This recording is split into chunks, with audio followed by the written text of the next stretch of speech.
জনগণের সাথে প্রতারণা ছাড়া আর কিছুই না।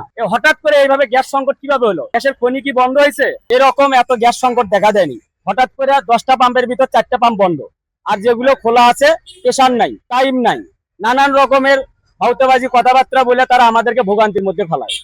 যদি আমরা গাড়িতে সিরিয়াল দেই, গ্যাসের সিরিয়াল, এখানে পুলিশে এসে অনেক সময় আমাদের কাছ থেকে রং পার্কিং বলে ঝামেলা দেখায়, আমাদের কাছ থেকে অনেক সময় একার বিলের নামে টাকা নেয়, মামলা দেখানোর ভয় দেখায় অনেক সময় টাকা নেয়। এটাও অনেক সময় ঘটে। আমাদের অনেক সময় হেনস্থাও করা হয়। আমরা সিরিয়ালেই থাকি, সেই সিরিয়ালটাও আমাদেরকে সিরিয়ালে রাখতে দেয় না। সিরিয়ালে থাকা অবস্থায় আমরা গ্যাসের যখন আমরা নিতে যাই, পাম্প বন্ধ করে দেয় 6টার মধ্যে, সরকার নির্ধারিত সময়। কিন্তু সরকার নির্ধারিত ভাবে যে গ্যাসগুলো যে দেওয়ার কথা আমাদের সারাদিন, সেই সময়টা তো আমরা সারাদিন গ্যাস পাইতেছি না। এখানে আমাদেরকে প্রেশার নাই বলে দেখায়, গ্যাস সংকট বলে দেখাইতেছে। হঠাৎ করে এইভাবে গ্যাস সংকট কিভাবে হলো? গ্যাসের খনি কি বন্ধ হয়েছে? আদৌ কি পেট্রোল আমরা কি তাদের কাজ উদ্ধার তৎপরতা বন্ধ করে দিছে? আমরা তো আসলে দুর্ভোগের কোনো কমতি দেখতেছি না। যুদ্ধ কিন্তু শেষ হয় নাই, কিন্তু আমাদের তেল সংকট কিন্তু অলরেডি কেটে গেছে। কিভাবে কেটে গেল? উচ্চ মূল্য নির্ধারণের মধ্য দিয়ে সংকট কেটে গেল। তাহলে আমাদের দুর্ভোগ গুলো কি আসলে এই উচ্চ মূল্যের মধ্যেই কি সীমাবদ্ধ, নাকি নিম্ন মূল্যের মধ্যে সীমাবদ্ধ? কোথায়? আমাদের জনগণের সাথে প্রতারণা ছাড়া আর কিছুই না।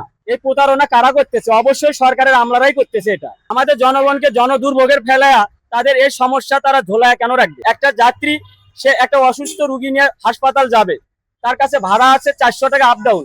আমরা আমরা চালকরা তার কাছে 400 টাকা এক ডাউন ভাড়া চাইতেছি। তাহলে তার কাছে এটা বার্ডেন হয়ে যাইতেছে, কঠিন হয়ে যাইতেছে। অনেক সময় আমাদের চালকের সাথে তাদের বাকবিতন্ড হয়, ধস্তাধস্তি হয়। কেন হয়? অতিরিক্ত আমরা ভাড়া চাই। আমরা কেন অতিরিক্ত ভাড়া চাইতেছি? নির্ধারিত নিয়ম অনুসারে 6 ঘন্টা ড্রাইভিং করার নিয়ম, সেখানে আমরা 12 ঘন্টা ড্রাইভিং করার জন্য রাস্তায় থাকি। 12 ঘন্টার মধ্যে 7 ঘন্টা পাম্পে থাকি, বাকি থাকে 5 ঘন্টা। 3 ঘন্টা ড্রাইভিং করি, 2 ঘন্টা আমাদের এলোমেলো ভাবে সময় কেটে যায়। তাহলে আমরা 3 ঘন্টায় 3 থেকে 900 টাকা সর্বোচ্চ ইনকাম করতে পারি। তাহলে আমাদের গাড়ির জমা হচ্ছে 1100 টাকা, 400 টাকা যায় আপনার হচ্ছে এই গ্যাস, তাহলে 1500 টাকা। আরো টুল ফি আছে, বিভিন্ন জায়গায় আপনার পার্কিং বিল আছে, টোটালি আরো 200 টাকা নর্মালি যায়, 1700 টাকা। আমি যখন 900 টাকা 3 ঘন্টায় ভাড়া মারলাম, তখন আমি 800 টাকা মাইনাস থাকলাম কর্তৃপক্ষের কাছে। আমি যদি 800 টাকা না ভর্তুকি দিতে পারি, তাহলে আমার চাবি থাকবে না, তাহলে আমার চাকরি নাই। বুঝাইবো আর আমি মালিককে কি বুঝাইবো? আর আমি তো একটা বোঝা হয়ে দাঁড়ালাম। আমি কর্মমুখী একটা কর্মদক্ষ মানুষ হয়েও আমি কর্মে এসে নিজে অদক্ষ হয়ে গেলাম।